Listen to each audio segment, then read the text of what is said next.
Éco-rubrique. L'économie africaine en 5 minutes.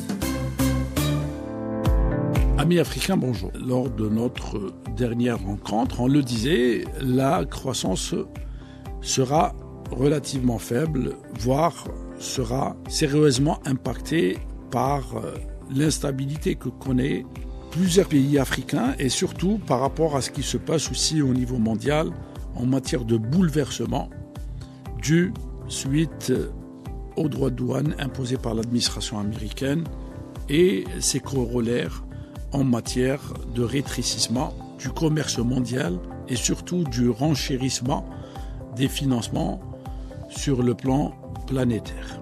Des pays du Sahel qui, depuis quelques années, n'arrivent pas à amorcer une stabilité institutionnelle permettant une visibilité et donc une capacité d'attirer plus d'investissements, nécessaires d'ailleurs pour la croissance. Des pays qui, par rapport à un retrait du groupement régional de l'ouest de l'Afrique, ont impacté le commerce de la région. Un commerce qui connaissait ses plus belles années en matière de développement et qui a permis aux 6 pays de la région de connaître un développement sur une période de 3 années.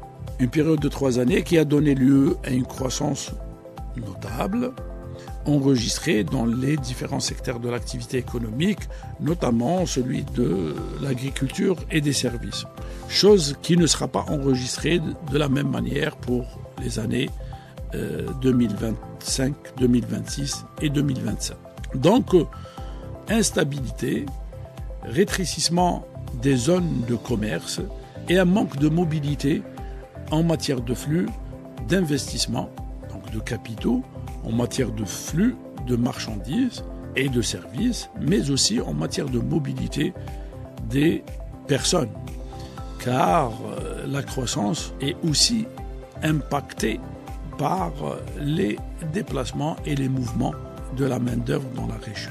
Ceci dit, 4,6% en moyenne de taux de croissance qui va être réalisé selon les prévisions en 2026 et 2027 n'est pas mauvais. Mais, encore une fois, nous constatons que l'instabilité politique, l'instabilité institutionnelle et le manque de visibilité jouent un très mauvais tour aux économies africaines. Ne serait-ce pas, encore une fois, le temps de se mettre au diapason des nécessités de l'activité économique prometteuse qui passe nécessairement par de la stabilité et de la visibilité.